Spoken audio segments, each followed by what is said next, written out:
Սիրելի հավատացյալներ, Զավագունք Հայաստանի այս առաքելական Սուրբ Եկեղեցվո հայրենագիցներ, ես սրդի խոր կողունակությամբ ողջունում եմ այս պահը, երբ վերսկսում ենք այն ծրագրին, որ դարիներ առաջ հաստատվել էր մեր երջանկահիշադակ նախորդին, Վազգեն առաջին ամենայն հայոց կաթողիկոսին օրով, խորան լուսո ընդհանուր վերնակրի ներքև։ Սա մի առիթ է, որով ես անձնապես և մեր հոգևորականները, միաբանները Մայր Աթոր Սուրբ Էջմիածնի հաղորդելու ենք ցեզի, հաղորդության մեջ ենք գալու ցեզ հետ, որպեսզի կարողանանք քրիստոնեական հավատքի, մեր եկեղեցվո ավանդությանց, մեր հայրերի հոգևոր ժառանգության բոլոր աղբյուրները մեր կարողության սահմանների մեջ բացել, մեր ժողովրդի գիտակցության մեջ։ Ես այս պահը ուզում եմ կոչել վեհապարը իր ժողովրդի հետ, բարերով, և պաշտոնական հրապարակային հանդիսական խոսք չէ, որ ուղղում եմ այժմ ցեզի, այլ խոսագիծ եմ դառնալու ցեզ հետ մտերմական ոճով այնպիսի նյութերի շուրջ, որոնք սերտորեն առնչություն ունեն մեր եկեղեցու զարգացման, Մայր Աթորի Սուրբ Էջմիածնի ճառագայթումին, հոգևոր սպասավորության, իգիտություն և իվայելումն մեր հավատացյալ ժողովրդին։ Այսօր ես ուզում եմ խոսել ցեզ հետ գրոնքի երևույթի մասին, նախ որպես ընդհանուր երևույթ մարդկային պատմության մեջ և ներկայումս, և ապա անդրադառնալ նրան ունեցած դեղին կարևորության և դերակատարությանը մեր հայ ազգի և հայրենիքի կյանքում։ Նախ պատմական հայացքով դիտենք երևույթը։ Բոլոր պատմաբանները, ընկերաբանները, մարդկության պատմության անցյալը ուսումնասիրող անձինք հաստատում են, բոլորն էլ միացայն, որ չի եղել մարդկային պատմության մեջ մի որևէ ժամանակ և չի եղել մեր երկրակնքում մի որևէ տեղ,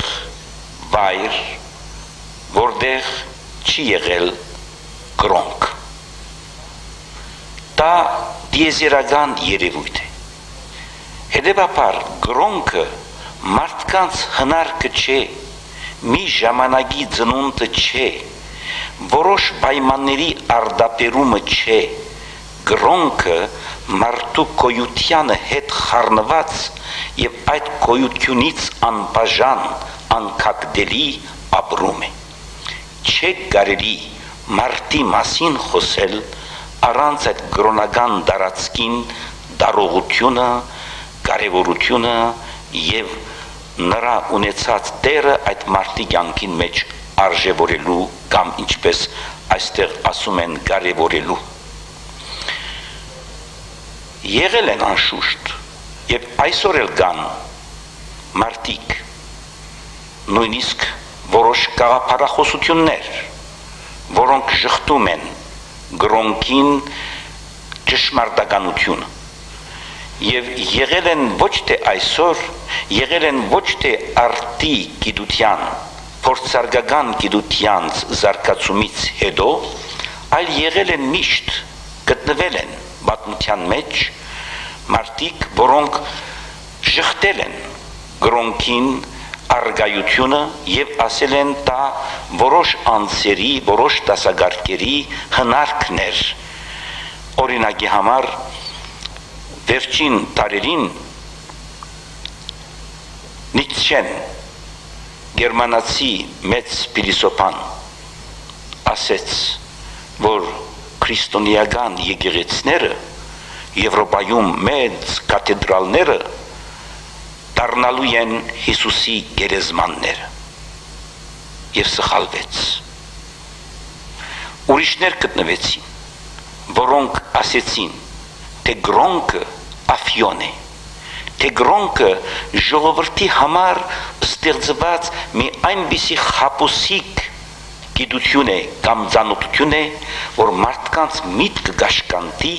դրամաբանությունը սանցի եւ թույլ չտա, որ մարդը գիտականորեն մտածի։ Եվ դա էլ իհայտ եկավ, որ սխալ էր։ Վերջերս տագավին, մի քանի տասնամյակներ առաջ, գտնվեցին մարդիկ, որոնք նույնիսկ գիրք գրեցին եւ հետեւյալ վերնակրով գրեցին. God is dead. Աստված մեռած է։ Իմ մեծ բարեկամներիցս մեկը հոլանդիացի մի մեծ աստվածապան այդ գրքին մի հոդվածով պատասխանեց եւ ասեց. Yes, God is dead. Այո, Աստված մեռած է։ Բայց որ Աստված դե որ մեռած է։ Մարդոց մտքով շինված հաշիվներով չափված Աստվածը բնականորեն կմեռնի եւ միշտ մեռել են նման Աստվածները, բայց Աստված, որ ինքը մարդն է ստեղծել, այն Աստվածը չի կարող մեռնել, մարդու ստեղծած Աստվածները գկան ու գերտան, բայց հավիտենական Աստվածը կմնա։ Եվ նայեցեք դուք, թե որքան խորունկ ճշմարտություն կա այս իրողության մեջ։ Գիտնականներ, ընկերապաններ ասել են ժամանակին, թե գրոնքը ծնունդն է վախին։ Թե երբ մարդը դակավին գիտականորեն չէր զարգացած, չուներ այն բոլոր ուժականությունը բնության վրա, չուներ այն դիրությունը բնության ուժերին վրա, սարսափում էր այդ բոլոր ուժերից եւ դիմում էր մի տեսակ մհոգեկան որպես ազատագրում դեպի Աստծո գաղափար եւ պաշտում էր գրագին, ախենում էր գրագից, պաշտում էր արևին եւ եղել են նույնիսկ այնպիսի ցեղեր, որոնք պաշտել են գենտանիներին, արյուծին, նույնիսկ եղել են երկրներ, ինչպես Աֆրիկայում, որոնք իբրև Աստված պաշտել են մրջյունին անգամ։ Հետևաբար գրոնքի դիեզերականությունը ոչ ոք խնդրո առարգա չի դարձնի նույնիսկ այսօր։ Եվ եթե երբեք ասենք վախի ծնունդներ գրոնք, հիմա որ մարդ էյագը ոչ միայն երկրին դիրաբեդում է, ոչ միայն բնության ուժերին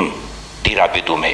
այլ նույնիսկ մինչև անջրբեդ է գնում, մինչև լուսին է հասնում եւ ուրիշ մոլորակների վրա այժմ հասնելու փորձ է կատարում, մինչև հյուրեական ուժերի անդեսանելի, անկննելի մաստիկներն անգամ բացում է եւ հյուրեական ուժի է վերածում։ Մարդը, որ հիմա գիտության այնպիսի հսկայական ուժականություն, կարողականություն է ձեռք բերել, ինչու գրոնքը չի դադարել։ Եվ ես ասում եմ, չի դադարի երբեք։ Եվ նույնիսկ, եթե մենք ժամանակների նշանները ճիշտ գարտալ գիտնանք, այսօր չենք կարող միջազգային մամուլի, միջազգային լսողադեսողական հաղորդակցության միջոցների միջից չնկատել, չնշմարել, չընդգծել նույնիսկ այն գրոնական վերազարթոնքի երևույթները, որոնք տեսնվում են ամեն կողմ եւ Եվրոպայում, եւ ուրիշ երկրներում, եւ բոլոր տեսակ գրոնքների մեջ։ Սիրելիներ, գրոնքը այն ապրումն է մարդ էյակի մեջ, որ մարդին ասում է. «Դու մարդ ես այնքան, որքան դու ինքն քեզ կճանաչես, որպես Աստծու կողմից կյանքը ստացած էակ, եւ դու դերը չես կյանքի, դու դնդեսն ես կյանքին, կյանքին դվիճը դերը ինքն է, եւ դու իբրև մարդ, որ դիտում ես այս բնությունը, դիտում ես Աստծու ստեղծագործությունը, ինչպես ես մտածում այդ ստեղծագործության մասին, ինչպես ես վերաբերում այդ ստեղծագործության հետ, այդ ստեղծագործությունը քո գործը չի, դա Աստծու գործն է, դու այդ ստեղծագործությունը արժեքավորելու, նրան իմաստավորելու եւ կյանքի երջանկությունը ձեռք բերելու համար օժտված ես եւ դրամապանականությամբ, եւ սկացականությամբ, եւ գամական զորությամբ, եւ բոլոր այն հատկանիշներով, որ մարդ էակին բնորոշում են որպես մարդ էակ։ Երևակայեցեք ինչ գեղեցիկ խոսք է ասել մի գիտնական. դիեզերքը Աստծու հանդերձն է, Աստծու հագուստն է։ Եվ ես ասում եմ, դիեզերքը Աստծու ցերակորցն է, նայիր դիեզերքին, եւ ինչպես Աստվածաշունչն ասում է, երկինք բատմեն սփարս Աստծո։ Ինչպես կարող ենք մենք չմտածել մեր անձից վեր, մեր մարդկային գոյությունից վեր մի այնպիսի ամենագարող ուժի, որ ծնունդ տված լիներ այս ստեղծագործությանը եւ մարդ էակին։ Աստված անիմանալի է, անկնների է, անզնների, անդարազելի, անհաս, անսկիզբ, անբախճան։ Տեսեք բարեր գործածեցի, որոնք բոլորը սկսում են ան, շղթական, մաստիկով։ Մենք չենք կարող Աստծու ինչ ըլլալը, էությունը, ինչությունը, այսպես պիտի ասեմ, ճանաչել, որտեղ Աստված արարգա չի, որ մեր զննության ենթակա լինի։ Ես ձեզ պիտի պատմեմ այն պատմությունը, որ ինքնին շատ բառացուցական է, իմաստալից եւ թերատրողական։ Մի օր մի անաբադի մեջ ուղդի գարավաններ առաջնորդող մարդ մի անգլիացի գիտնականին դանում էր, որպեսզի նա հնագիտական բեղումներ կատարեր մի անաբադի խորքում։ Երբ երեկո եղավ, արևը մար մտավ, այն ադեն ուղդաբան գարավանը մի փոքրիկ կորք գցեց գետնի վրա, եւ որտեւ ինքը իսլամական գրոնքի հավատացող մարդ էր, դարձավ արևու կողմը եւ ձունգի եկավ եւ կորքի վրա աղոթեց։ Անգլիացի գիտնականը դարձավ նրան եւ ասեց. «Ինչ ես անում»։ «Աղոթում եմ», ասեց։ «Որին աղոթում ես», ասեց։ «Աստծուն»։ «Տեսնում ես Աստծուն», հարցրեց գիտնականը։ «Ոչ», ասեց։ «Բայց եթե չես տեսնում, ինչպես ես աղոթում», հարց տվեց գիտնական։ Եվ շվարեց, շփոթության մատնվեց այդ բարձ իսլամ հավատացյալ։ Հաջորդ առավոտ, երբ արթնացան, վրանի տակից դուրս եկան, հանկարծ անգլիացի գիտնականը դարձավ եւ այդ ուղդաբան մարդուն, բարձ մարդուն ասեց. «Երեք գիշեր այստեղից ուղդեր են անցել»։ «Որտեղից իմացար», ասեց ուղդաբանը։ Դարձավ եւ ավազի վրա ուղդի ոտքերի հետքերը ցույց տվեց։ Ուղդը տեսար, ասեց։ Ոչ, ասեց գիտնական, բայց նրա հետքը տեսա։ Այսպես ալ դիեզերքը Աստծու հետքն է։ Աստծու փառքը պատմող զորությունն է։ Մենք ինչպես կարող ենք երևակայել այս տիեզերքը եւ մարդ էակը առանց նրան հեղինակին մասին մտածելու։ Տեսեք, շատ գիտնականներ այս մասին արտահայտվել են։ Ես պետք չունեմ ավելին ասելու, բայց մի հիմնական ճշմարտություն պետք է որ շեշտեմ այս մեր զրույցի ընթացքում։ Այն է, որ մենք իբրև մարդ էակ օժտված լինելով դրամապանականության զորությամբ, մենք հետևություններ ենք հանում որոշ երևույթներից եւ տեսնում ենք մի ժամացույց, ինչպես ֆրանսիացի մեծ գրողը ասել է, ինչպես կարող եմ ես ժամացույցը հասկանալ առանց ժամակորցի, ինչպես կարող եմ ես ոչնչից հարաճ եկած երևակայել մի ինչ, ինչպես կարող եմ ես երևակայել մտքի զորությամբ,